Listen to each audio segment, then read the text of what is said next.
ಗದಗ ಜಿಲ್ಲೆ ರೋಣ ಪಟ್ಟಣದ ಸುಮಾರು 4,50,00,000 ವೆಚ್ಚದಲ್ಲಿ 3 ದೇವಾಲಯಗಳ ಶ್ರೀ ರಾಮಲಿಂಗೇಶ್ವರ ದೇವಸ್ಥಾನ, ಶ್ರೀ ಈಶ್ವರ ದೇವಸ್ಥಾನ ಹಾಗೂ ಕಲ್ಯಾಣಿ ಸಂರಕ್ಷಣಾ ಕಾಮಗಾರಿ, ಅದೇ ರೀತಿ ಅನಂತಶಯನ ದೇವಾಲಯಗಳ ಭೂಮಿ ಪೂಜಾ ಕಾರ್ಯಕ್ರಮವನ್ನು ಶಾಸಕರು ಜಿಎಸ್ ಪಾಟೀಲ್ ನೆರವೇರಿಸಿದರು. ಜಿಲ್ಲಾಡಳಿತ, ಜಿಲ್ಲಾ ಪಂಚಾಯತ್ ಗದಗ, ಪ್ರವಾಸೋದ್ಯಮ ಇಲಾಖೆ ಬೆಂಗಳೂರು, ಪುರಾತತ್ವ ಸಂಗ್ರಹಾಲಯಗಳು ಮತ್ತು ಪರಂಪರೆ ಇಲಾಖೆ ಮೈಸೂರು ಇವರ ಸಹಯೋಗದಲ್ಲಿ 10 ರಿಂದ 11ನೇ ಶತಮಾನದ ಕಲ್ಯಾಣ ಚಾಲುಕ್ಯರ ಕಾಲಾವಧಿಯಲ್ಲಿ ನಿರ್ಮಾಣಗೊಂಡ ಶ್ರೀ ಈಶ್ವರ ದೇವಾಲಯದ ಮತ್ತು ಕಲ್ಯಾಣಿ ಸಂರಕ್ಷಣಾ ಕಾಮಗಾರಿ ಅಂದಾಜು ವೆಚ್ಚ ರು. 150 ಲಕ್ಷಗಳು ಭೂಮಿ ಪೂಜಾ ಸಮಾರಂಭವನ್ನು ಸನ್ಮಾನ್ಯ ಶ್ರೀ ಜಿಎಸ್ ಪಾಟೀಲ್, ಮಾನ್ಯ ಜನಪ್ರಿಯ ಶಾಸಕರು ರೋಣ ಹಾಗೂ ಅಧ್ಯಕ್ಷರು ರಾಜ್ಯ ಖನಿಜ ಅಭಿವೃದ್ಧಿ ನಿಗಮ ಬೆಂಗಳೂರು ನೆರವೇರಿಸಿದರು.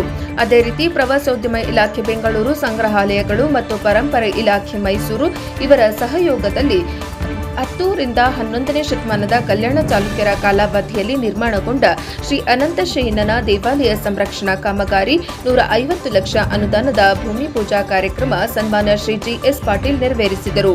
ಈ ಸಂದರ್ಭದಲ್ಲಿ ಶಾಸಕರಾದ ಜಿಎಸ್ ಪಾಟೀಲ್, ಕೆಸಿಸಿ ಬ್ಯಾಂಕಿನ ಮಾಜಿ ಅಧ್ಯಕ್ಷರಾದ ಶ್ರೀ ಐಎಸ್ ಪಾಟೀಲ್, ಶ್ರೀ ರಾಮಲಿಂಗೇಶ್ವರ ದೇವಸ್ಥಾನ ಕಮಿಟಿಯ ಅಧ್ಯಕ್ಷರಾದ ಗುರುರಾಜ್ ಕುಲಕರ್ಣಿ, ಗ್ಯಾರಂಟಿ ಸಮಿತಿಯ ಅಧ್ಯಕ್ಷರಾದ ಶ್ರೀ ಮಿಥುನ್ ಜಿ ಪಾಟೀಲ್, ಶ್ರೀ ಬಸವರಾಜ್ ನವಲ್ಗುಂದ, ಪರಶುರಾಮ್ ಅಳಗವಾಡಿ, ವಿಬಿ ಬಸವರಾಜ್ ಜಗ್ಗಲ್, ಸೋಮನಕಟ್ಟಿ ಮಠ, ಸೆಪಿಕ್ ಮುಗನೂರು, ಗದಿಗೆಪ್ಪ ಕಿರಸೂರು, ಮಲ್ಲಿಕ್ ಯಲಗೂರು, ಲೀಲಾವತಿ ಚಿತ್ರಗಾರ, ಇನಾಯತ್ ತರಪದಾರ್, ಅಸ್ಲಾಂ ಕೊಪ್ಪಳ, ಯಲ್ಲಪ್ಪ ಕಿರೇಸೂರು ಇನ್ನೂ ಅನೇಕರು ಈ ಸಂದರ್ಭದಲ್ಲಿ ಉಪಸ್ಥಿತರಿದ್ದರು. ವರದಿ ರುದ್ರಪ್ಪ ಹೆಬ್ಬಳ್ಳಿ, NKS TV4.